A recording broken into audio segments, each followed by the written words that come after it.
லைஃப்ல யாருமே செட்டில் ஆகுறது கிடையாது. செட்டில் ஆகிட்டா லைஃப் போர் அடிச்சு. Don't try to settle, try to proceed. அதென்ன செட்டில் ஆகுறது? செட்டில் ஆகிறதுக்கான டேர்ம்ஸ் மாறிட்டே இருக்குல்ல. ஒரு வீடு இருந்தா நீங்க செட்டில் ஒரு காலத்துல சொன்னா, ஒரு காலத்துலலாம் ஒரு வேலை இருந்தாலே நீங்க செட்டில், ஒரு சொந்த வீடு இருந்தா செட்டில் அப்படின்னாங்க. அப்புறம் அந்த வீடு பெங்களூர்ல இருக்கணும் நானும், ரைட்டா?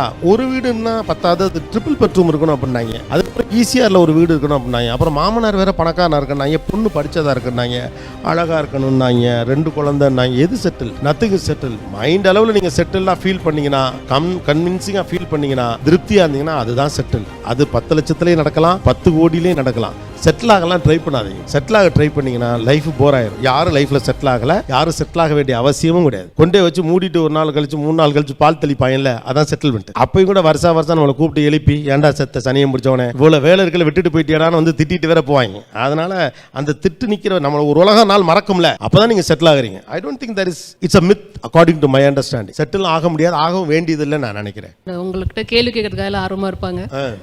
Good afternoon, I'm Netra over here. நீங்கள் நிறைய பேர் மோட்டிவேஷ்னல் ஸ்பீச்சஸ் கொடுத்துருக்கீங்க. அதோட நிறைய பேர் ஏஜ் லிமிட்லாம் கிடையாது, நிறைய பேரை மோட்டிவேஷன் பண்ணியிருக்கீங்க. So who is your motivation and who inspired you? Many. யார் இன்ஸ்பயர் பண்ணியிருக்கா அப்படின்னா, இதுலேயுமே கூட எனக்கு என்னுடைய பெர்செப்ஷன் கொஞ்சம் தனி தான். நீங்கள் யாரையுமே ஒரு ரோல் மாடல்னு ஃபிக்ஸ் பண்ணிக்கலாம் வேண்டிய அவசியம் இல்லை. ஏன்னா முன்ன மாதிரிலாம் இல்லை. யாருக்கிட்டேருந்து இன்ஃபர்மேஷன் வருதுன்னே தெரில. இப்போ என் ஷோலேருந்து சர்வசாதாரணமாக ஒரு சின்ன பையன் ஒரு தகவல் சொல்லிட்டு போயிடுறான். Is an inspiration. ஓகே, ஒரு வடை வாங்க போகிற இடத்துல அங்கே உட்காந்து பக்கத்தில் இருக்க பாட்டி ஏதோ ஒன்று சொல்லுது. So there are informations available everywhere. So இவங்க தான் என்னுடைய ரோல் மாடல். அந்த ஹூ இன்ஸ்பயர்ட் யூ அப்படின்னா, அடிப்படையில் சின்ன வயசில் என்னை ரொம்ப இன்ஸ்பயர் பண்ணது எங்கள் அப்பா. Is my big inspiration. Don't give up அப்படின்னு சொல்கிற ஒரு ஆட்டிடியூட் வந்து அவர்கிட்டேருந்து வந்தது. நிறைய நேரங்களில் என்னுடைய வாத்தியாருங்க, என்னுடைய teachers, some of my friends, நிறைய அன்னோன் பீப்புள் தான். ஸோ இன்ஸ்பிரேஷன்ஸை வந்து பெரிய ஆளுங்க தான் கொடுக்க முடியுங்கிறத நான் நம்பலை. நீங்கள் உங்களை இன்ஸ்பயர் பண்ணுற ஆட்கள் எல்லா இடத்துலையும் இருக்கிறாங்க. அப்படி நீங்கள் கவனிக்க ஆரம்பிச்சிங்கன்னா தெரியும். ஸோ உங்களுடைய சக பயணி உங்களை இன்ஸ்பயர் பண்ணுவார். அவர் அது சாதாரணமாக உங்கள்கிட்ட சொல்லிட்டு போயிருப்பாங்க, என்ன நிறைய பேர் நீங்கள் என்னுடைய பெரிய இன்ஸ்பிரேஷன் அப்படிம்பாங்க. ஆக்சுவலாக அவங்க வந்து என்னை இன்ஸ்பிரேஷன் நினைக்கிறதுக்கான காரணம் அவங்க என்னை கவனித்ததுனால தெரியுது நான் ஏதோ ஒன்று சொன்னேன்னு. ஆனால் அவங்க கவனிக்காமல் விட்ட பல பேர் அவங்களுக்கு தேவைப்படக்கூடிய இன்ஸ்பைரிங் விஷயத்த சொல்லியிருப்பாங்க. ஸோ இன்ஹிபிஷன் இல்லாமல் எல்லாத்தையும் கவனிச்சிங்கன்னா will get lot of inspirations. எனக்குமே இன்ஸ்பிரேஷன் அப்பப்போ மாறி இருக்காங்க. அது ஒவ்வொரு காலகட்டத்தில் ஒரு காலகட்டத்தில் ரவி பெர்னாட் சார் பெரிய இன்ஸ்பிரேஷன் எனக்கு.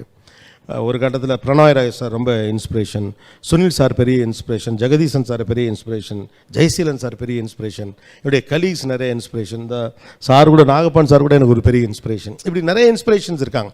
என் ஷோவில் வந்து சின்ன சின்ன ஆட்கள், வெளியூர் ஆட்கள், கிராமத்து ஆட்கள், அவங்கெல்லாம் கூட பெரிய பெரிய இன்ஸ்பிரேஷன் தான். சில பேர் பார்த்தீங்கன்னா அவங்க ஒப்பீனியனை டப்புன்னு மாற்றுவாங்க. வரதட்சணை பற்றி ஒரு ஷோ வந்தப்போ ஷோவே முடிய போச்சு. கிட்டத்தட்ட 2 மணி நேரத்துக்கு அப்புறம் ஒரு பெரியவர் எழுந்திரிச்சு சூப்பராக ஒன்று சொன்னார், பொம்பளை பிள்ளைகளுக்கு சொத்து கொடுக்க வேண்டிய ஊரியாது, பொம்பளை பிள்ளைகளுக்கு சொத்தை கொடுத்தா எதுக்கு வரதட்சணை கேட்க போகுது அப்படின்ட்டார். டப்புன்னு முடிஞ்சு போச்சு கதையே. சொத்தை பிரித்து கொடுறா, இன்னும் 100 பவுன் 50 பவுன் கொடுத்து ஏமாத்துறா அப்படின்ட்டார். 5 கோடி ரூபா சொத்து இருக்குன்னா 2 கோடி ரூபா சொத்தை நீ பொண்ணுக்கு கொடுத்துட்டா அவன் உன்ட்ட கேட்க போகிறா, எனக்கு வீடுதா, எனக்கு ஏன் நகை போடலை, எனக்கு ஏன் பொங்க சீர் வைக்கிறேன், உன்னை கேட்க போகிறதில்ல.